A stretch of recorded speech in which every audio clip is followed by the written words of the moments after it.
Para sa Makabayan Block, baka sakaling pick upin ninyo, that's culpable violation of the Constitution. Maliwanag na maliwanag, damang-dama namin. Talagang pinaparamdam sa amin ang puwerso ng gobyerno, kaya nga sinasabi ko na kayo na mga nandyan sa panig ng mga naka-uniforming personnel,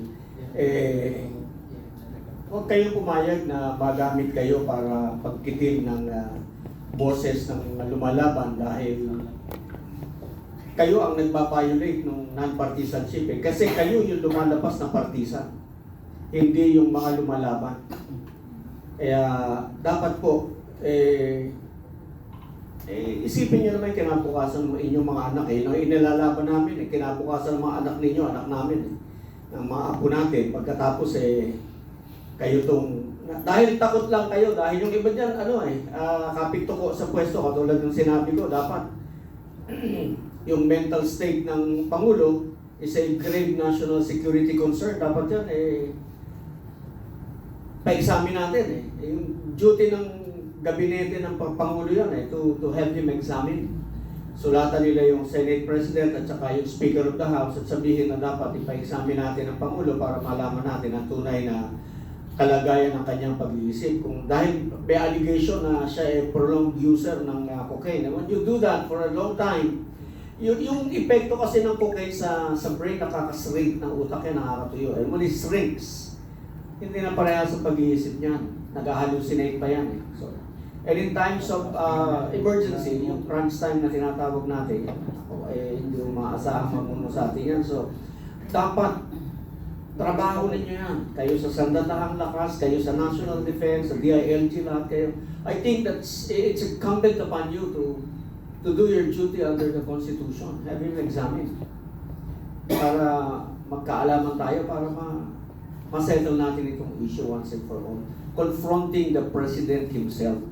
Yan yung problema pati yung chain of command Paano kung yun nandun sa chain yung problema? Paano po proteksyonan mo yung government? You're loyal to the government. You're loyal to the government and to the Constitution, not to the person. Paano kung yung person ang problema natin? Like right now, we are confronted with a situation where the allegations of widespread, big-time plunder is on the President himself. Bakit ayaw ninyong, why don't you ask him to face the music? Hindi pwede yung shielded ba siya dun sa Hindi gano'n Kailangan para, tuloy-tuloy ang negative rating na yan because that's a telling one. That's well, I don't know whether abutin pa siya ng 2020 pagka ganyan ang pagbagsak ng trust rating. Alright, so may tanong po ako. Magpa-file po ba kayo ng impeachment? Yung Makabayan Block yata, mag-file ng impeachment. Kami alam mo, pero kung sa grounds lang, maraming grounds. Sa akin, yung oath of office ng Presidente, for example, this is constitutional nasa Constitution ito yung sabi ng Presidente, oath of office, before you assume your office, the functions of the office of the President, mag-o-oath ka, and this oath is in the Constitution itself. Kaya sabi niya, I do solemnly swear that I will faithfully and conscientiously fulfill my duties as President of the Philippines, preserve and defend the Constitution, execute its laws, do justice to every man, and consecrate myself to the service of the nation. So help me God. Yung do justice to every man, it means due process. May due process lahat ng tao. Nung nagpalipad siya ng dating Pangulo, walang due process That was not justice. So that's a violation, a culpable violation of the Constitution. Yan. Para sa Makabayan Block, baka sakaling pick upin ninyo, that's culpable violation of the Constitution. Yan. Kami, we will be concentrating on the defense sa kung matutuloy yung sa Pebrero dahil mas maraming kasalanan nito kaysa dun sa isa. Yung isa make believe yung confidential intelligence fund. Hindi ubrang pag-aray. Gusto lamang nilang isiwalat natin kung sino talaga si Grace Piatos, kung sino si Doritos, at kung sino si Chitos dun sa ating mga report eh. Para makilala kung sino-sino yung mga nagtatrabaho para sa gobyerno, para malaman kung paano ang ino-operate yung ating confidential fund, para ma-identify nila kung sino-sino yung mga nagtatrabaho para sa ating kaligtasan, sa ating matiwasay na pamumuhay. Yung confidential fund ng Vice President, maliit lang po yun compared sa confidential fund ng Office of the President. 5 billion? Oh, si Presidente Digong, nung matapos yung termino niya, nag-iwan ng 2 billion mahigit na confidential and intelligence fund. Oh, mga bayan, baka gusto niyong i-check, saan napunta yun? So really, I mean like, nawala yun eh. Yun yung alam ko na, kasi, di ba?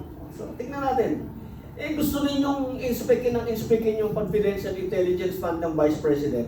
Di yun munang sa'yo, tignan din natin. Tsaka ito pa, yung pagpondo mo ng confidential intelligence fund sa Office of the Secretary of Education, that too is unconstitutional. That too is culpable violation of the Constitution. Ayan, kabayan.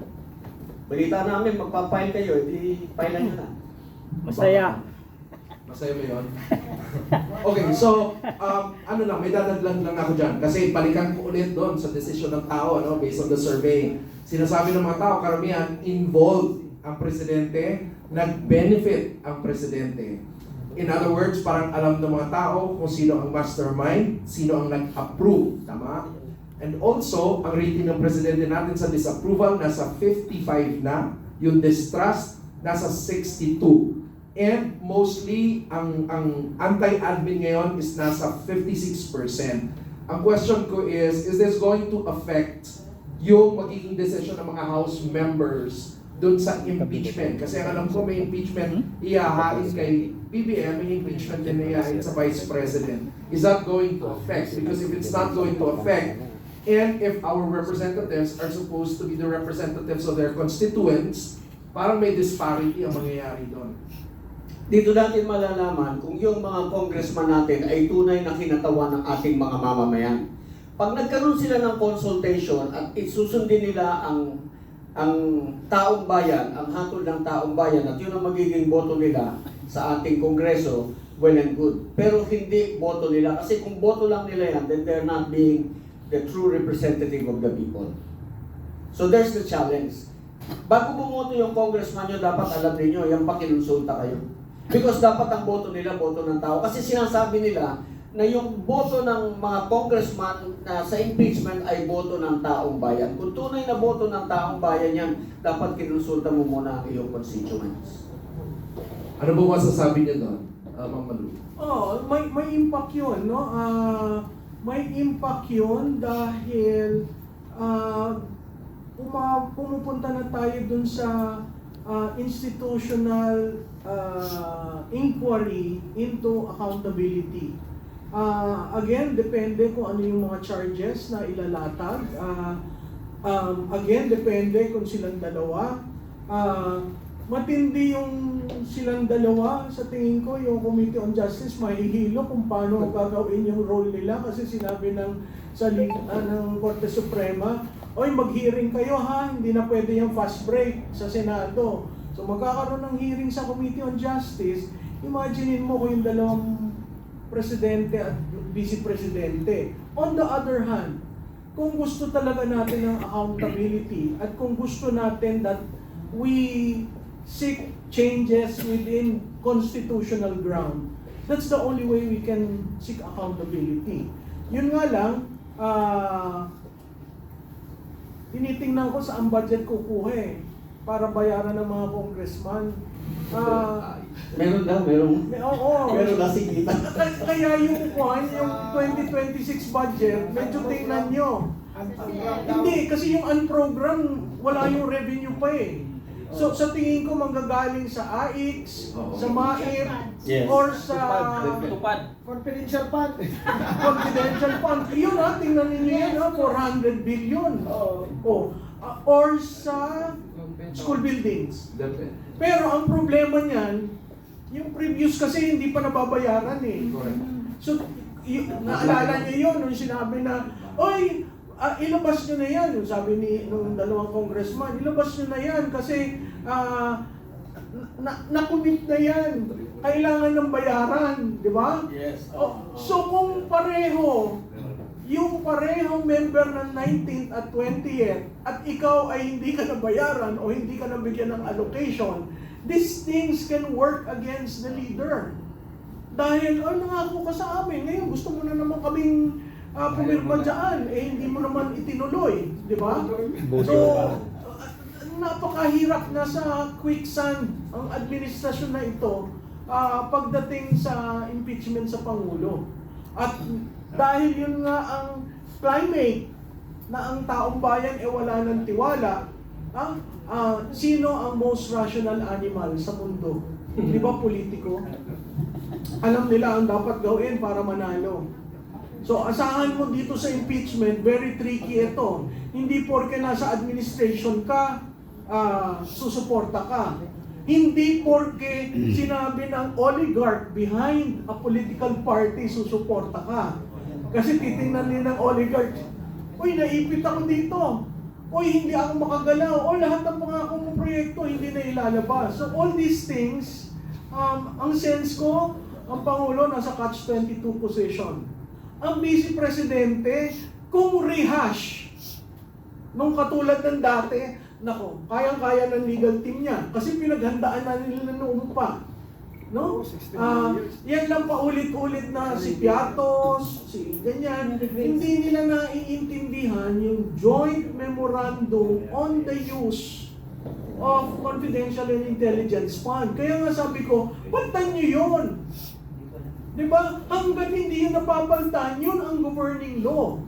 At kung gusto niyong tingnan kung bakit si Vice Presidente ganun, abay, tingnan niyo rin ang confidential and intelligence fund ng Presidente. Buksan na lang. Diba? Yun yung sinasabi ko, patas tayo. O pag nagbukasan, naku, yung Remulla Brothers. Ang dami nun. Diba? Hawak nila 2 ahensya. O ngayon, 3 na pala dahil may ombudsman pa. So, these things have a way of, if you play your cards right, pwedeng pabor sa administration. But, if the institutions and the systems cannot already afford another shock, then that can go against him. So, ang talagang critical doon, pag final, may nag-endorse ba? At pag nag-endorse, i-refer ba sa Committee on Justice? Pag sinorkat yung proseso, naku, lalo magagalit ang taong bayan. Diba? So, talagang kwan siya, delikado. Samantalang yung Vice Presidente, wala naman yata ako nakikitang bagong charge na sinabi at ang gusto nila, yung ulit.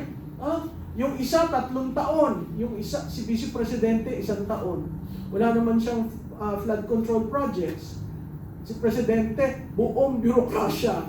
Diba? So, again, kung titingnan natin at siguro kung titingnan mo yung tiwala at approval nilang dalawa, talagang pag pumasok tayo sa impeachment, mas larong ma-erode yun sa Pangulo.